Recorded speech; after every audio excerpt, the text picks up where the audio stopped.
Assalamualaikum warahmatullahi wabarakatuh. Pada kesempatan pertemuan sebelumnya, kalian sudah mempelajari tentang pengumpulan data.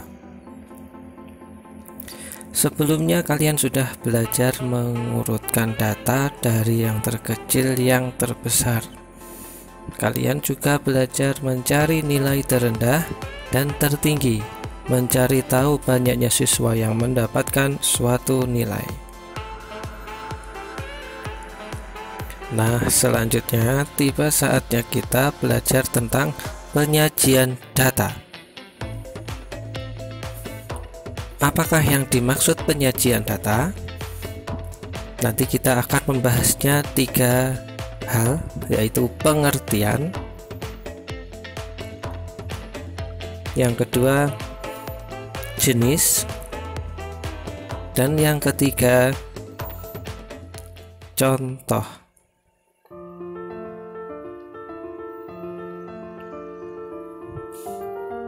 Penyajian data adalah cara seseorang menyampaikan hasil kepada orang lain. Berarti cara seseorang supaya orang lain tahu hasil dari suatu proses.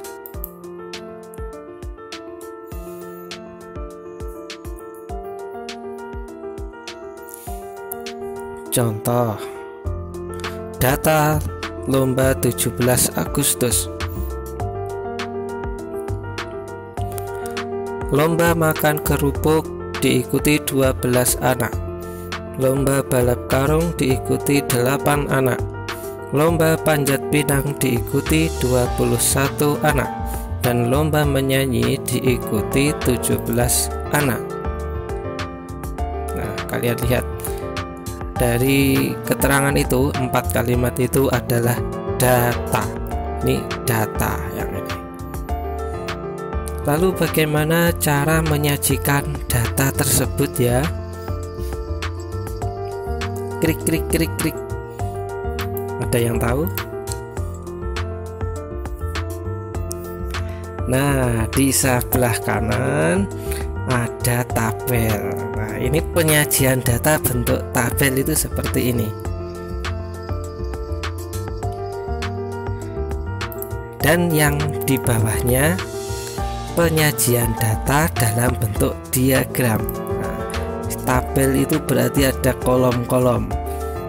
Kolom pertama nomor, kolom kedua lomba, kolom ketiganya jumlah. Ini tabel itu kotak ini ya. Lalu dalam bentuk diagram ini juga kotak, sebelah kiri ada ukuran dan sebelah bawahnya ada nama. Jadi kerupuk 12, 12, balap karung 8, panjat pinang 21 nih, 20 punjul saitik dan lomba menyanyi 17. Nah, di sini juga yang dalam bentuk tabel, langsung dalam bentuk angka. Kerupuk 12, balap karung 8, panjat pinang 21 dan menyanyi 17. Jadi totalnya 58. Jadi ada totalnya kalau dalam bentuk tabel.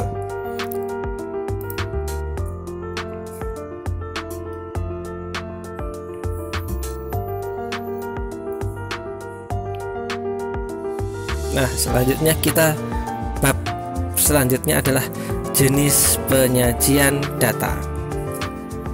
Yang pertama, tabel. Nah, barusan kasih contoh tabel, bentuknya sederhana, tabel. Kedua adalah diagram balok. Diagram balok di bawahnya tadi juga bentuknya sederhana. Dan yang ketiga, diagram garis hampir sama dengan diagram balok, tapi kalau diagram garis bentuknya sederhana. Dan yang keempat adalah diagram lingkaran. Beda ini, kalau diagram lingkaran pakai rumus. Jadi ada 4 ya, perhatikan: tabel, diagram balok, garis, dan diagram lingkaran. Kesimpulan: 1. Tabel hanya ada satu jenis saja. 2. Diagram terbagi menjadi 3, yaitu diagram batang, diagram garis, dan diagram lingkaran. Pahami dulu, kalian lihat dulu sejenak. Selanjutnya, tabel. Ciri-ciri tabel: 1. Berbentuk kotak-kotak. 2. Adanya jumlah dan total. Contoh soal: kelas 5A mempunyai makanan bermacam-macam. 1. Nasi goreng ada 4 anak. 2. Gado-gado ada 6 anak. 3. Bakso ada 7 anak. 4. Mie ayam ada 3 anak. 5. Pizza ada 1 anak. Siapa ya yang suka nasi goreng, gado-gado, bakso, mie ayam, pizza? 1 anak. Cuma 1 anak bisa. Dari data tersebut bisa kita buat tabel berikut. Coba lihat di bawahnya. Tuh, tadi sudah dikasih contoh dalam bentuk tabel. Nah, ini hampir sama. Nasi goreng 4, gado-gado 6, bakso 7, mie ayam 3, pizza 1, total 21. Nah, ciri-cirinya berbentuk kotak-kotak. Nah, ini kotak-kotak kan, ini kotak-kotak. 2. Adanya jumlah dan total. Di sebelah kanan ada kolom jumlah, dan di sebelah paling bawah ada baris total. Ini keseluruhan total ini. Oke, dipahami dulu ya. Coba dilihat.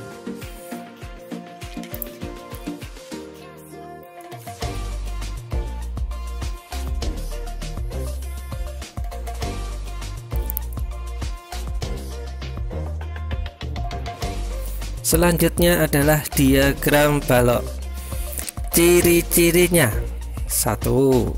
Berbentuk batang menjulang. 2. Ada ukuran di samping. Nah, contoh soal. Ini contoh soalnya dibuat teacher sama dengan yang tadi. Nasi goreng 4 anak, gado-gado disukai 6 anak, bakso 7 anak, mie ayam 3 anak, pizza 1 anak.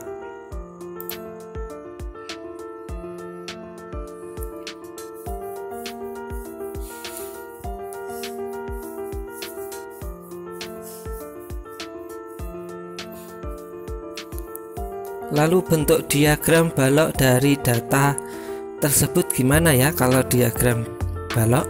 Nah, itu diagram balok.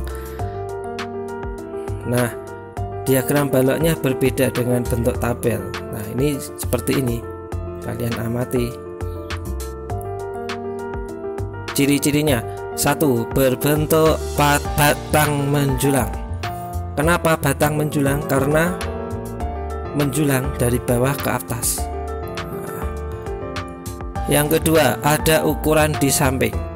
Ada ukurannya di samping sebelah kiri. Ini dada angka 0 sampai 8. Nah, di bawahnya nama-namanya, nama-nama makanannya. Nasi goreng berapa tadi? 4 anak, berarti pas di angka 4. Gado-gado 6 anak, pas di angka 6. Terus bakso 7 anak, pas 7 anak, 7 ukurannya.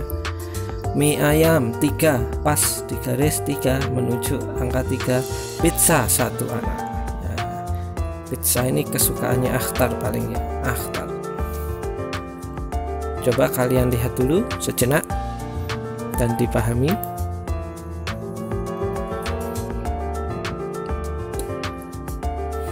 Selanjutnya diagram garis.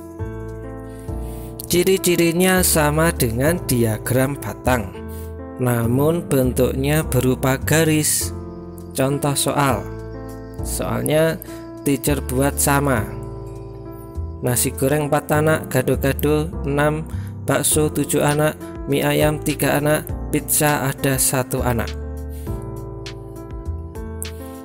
Lalu bentuk diagram garisnya dari data tersebut, coba dilihat di bawahnya. Nah, beda. Ciri-cirinya sama dengan diagram batang tapi beda. Kalau diagram batang tadi batang menjulang, namun di diagram garis bentuknya berupa garis. Jadi nasi goreng 4 anak ditandai dulu di angka 4 titik tertingginya 4. Lalu menuju ke gado-gado disukai 6, berarti berhenti di sini gado-gadonya. Ini harus pakai penggaris ya untuk menentukan supaya lurus. Lalu bakso disukai 7 anak, tingginya 7 di angka 7. Lalu mie ayam 3 pas di angka 3, dan pizza di 1 anak. Coba kalian lihat dulu dan pahami. Selanjutnya diagram lingkaran. Ini yang paling sulit, diagram lingkaran. Diagram lingkaran adalah sebuah diagram yang berbentuk lingkaran, yang bagian-bagiannya memiliki ukuran sesuai data yang ada. Paham ya? Contoh soal. Contoh soalnya masih sama. Nasi goreng ada 4 anak, gado-gado ada 6 anak, bakso ada 7 anak, mie ayam ada 3 anak yang menyukai, dan yang terakhir pizza ada 1 anak yang menyukai. Lalu bagaimana cara menentukan ukuran setiap bagian-bagian sesuai data? Kita tahu diagram lingkaran bentuknya lingkaran. Pertama, total siswa yang suka makanan adalah berapa ya? Nah, ini ada 4, yaitu yang menyukai nasi goreng tambah 6, yang menyukai gado-gado tambah 7, yang menyukai bakso tambah 3, yang menyukai mie ayam tambah 1, yang menyukai pizza. Totalnya ada berapa? Yap, betul, 21. Jadi pertama harus dijumlah dulu. Nah, tadi di awal sudah diberitahu kalau diagram lingkaran ini yang tersulit karena menggunakan rumus. Rumusnya adalah siswa yang suka terhadap makanan tertentu dibagi total siswa. Total siswa itu adalah jumlah dikali 100. Nah, nanti hasilnya kita bisa memberi lambang persen karena ini dikalikan dengan bilangan 100. Jadi bagiannya nanti berapa persen dari lingkaran tersebut. Karena lingkaran, jadi nanti akan dibagi menjadi beberapa bagian. Oke, dipahami dulu. Pasti mudah karena murid teacher semuanya cerdas-cerdas. Dilihat dulu. Lanjut, mengerjakan diagram lingkaran. Tadi soalnya kita masih tetap memakai soal yang sama. Bagaimana ya cara membuat diagram lingkarannya?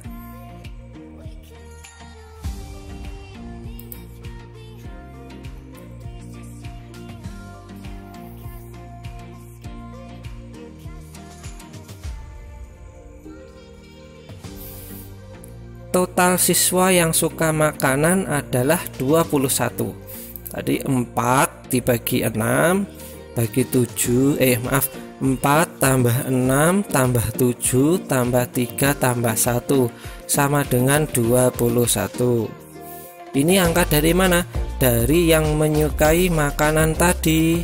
Nasi goreng 4, gado-gado 6, bakso 7, mie ayam 3, pizza 1. Semuanya ditambah, dijumlah, ditotal, akhirnya 21.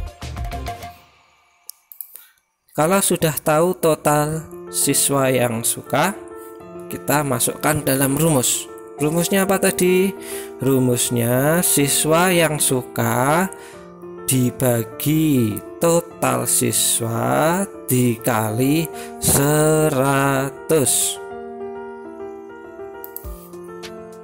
Coba dipahami dulu. Nah, sekarang kita menghitung bagian nasi goreng. Tadi nasi goreng ada 4 anak. Nah, rumusnya teacher tulis. Nasi goreng 4/21 dikali 100 sama dengan 19%.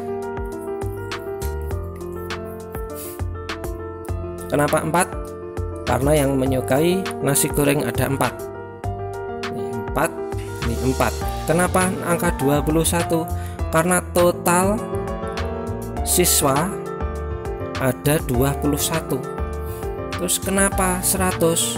100 itu kita menentukan dari keseluruhan bagian lingkaran berapa persen wilayahnya dari lingkaran itu. Jadi dari 100% ternyata 19% itu masuk wilayahnya nasi goreng.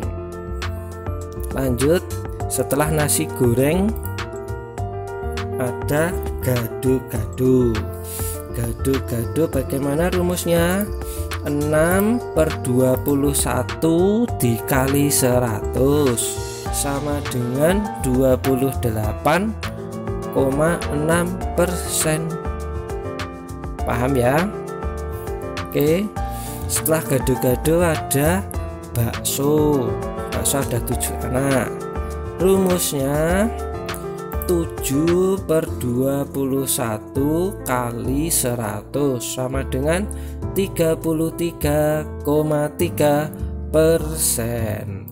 Setelah bakso ada mie ayam, disukai 3 anak. Rumusnya 3/21 dikali 100 sama dengan 14,3%. Setelah mie ayam yang terakhir adalah pizza, disukai 1 anak. Rumusnya 1/21 dikali 100 sama dengan 4,8%. Nah, kita sudah tahu bagian-bagiannya. Wilayahnya nasi goreng 19% dari lingkaran tersebut. Gado-gado 28,6%, bakso 33,3%, mie ayam 14,3%, pizza 4,8%. Sudah paham ya? Coba kamu lihat sejenak dan pahami. Nah, lalu bagaimana cara menentukan besarnya sudut untuk masing-masing makanan? Kenapa pakai sudut? Karena kita akan menggambar wilayah. 19% itu kita wilayahnya luasnya seberapa. Kita minta bantuan busur. Jadi kita panggil busur dulu ke rumah. Kita minta izin Pak Sur. Busur minta bantuan. Nasi goreng ada berapa ya? Kamu tahu lingkaran itu sudutnya ada berapa seluruhnya? 360 derajat. Nah, kita nanti akan minta bantuan garis penggaris busur untuk mengukur sudut. Coba kamu pahami dulu. Kita bisa mengalihkan dengan bilangan 360. Kenapa 360? Tadi sudah dijelaskan bahwa lingkaran besar sudutnya adalah 360 derajat. Oke, yang pertama nasi goreng 19% dikali 360 derajat sama dengan 69 derajat. Jadi nanti luasnya sudutnya, besar sudutnya adalah 69 derajat. Nah, ini 90 derajat. Gimana cara mengkalinya? 19/100 dikali 360, hasilnya 69. Ini 69, ini besarnya derajat. Ya, paham ya? Ini harus per 100, 19/100 karena ini adalah persen. Oke, lanjut. Gado-gado sekarang. Gado-gado 28,6% dikali 360 atau 28,6/100 dikali 360 sama dengan 103 derajat. Nanti kita mengukurnya. Selanjutnya bakso 33,3% dikali 360 sama dengan 120. Jadi besar sudutnya untuk bakso ada 120 derajat. Selanjutnya mie ayam ada, kalau mie ayam 14,3 dikali 360 sama dengan 51 derajat besarnya sudut. Pizza 4,8 dikali 360 sama dengan 17, ukurannya dalam ukuran sudutnya yaitu 17 derajat. Oke, sampai sini paham ya? Angka ini ada 69 derajat, 103 derajat, 120 derajat, 51 derajat, 17 derajat. Kalau dijumlah nanti pasti hasilnya 360. Oke, paham ya?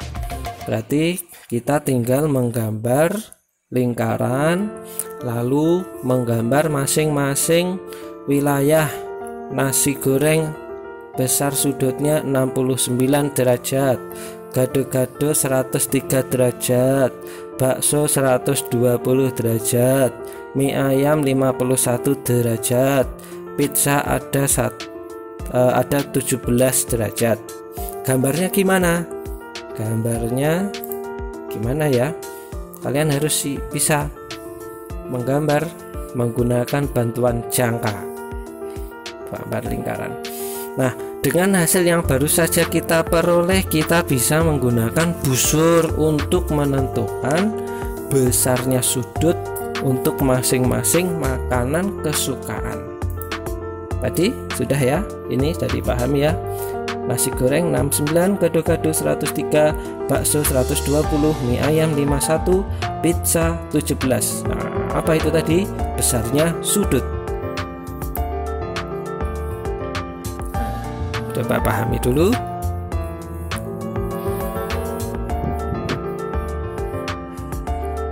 Kita bisa menggambarnya seperti berikut. Coba kamu amati gambarnya. Nah, ini sudah ada warnanya nih. Jadi untuk masing-masing wilayah makanan. Nah, ini berarti nasi goreng 69. Ini tadi teacher sudah ngukur 69.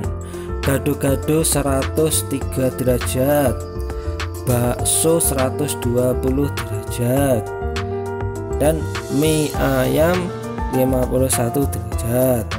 Lalu ini di atas ini pizza 17 derajat. Nah, jadi ukurnya adalah sudut. Pakai sudut berarti menggunakan busur. Menggunakan busur. Kalian harus punya busur. Paham ya? Oke, dilihat dulu sejenak dan pahami.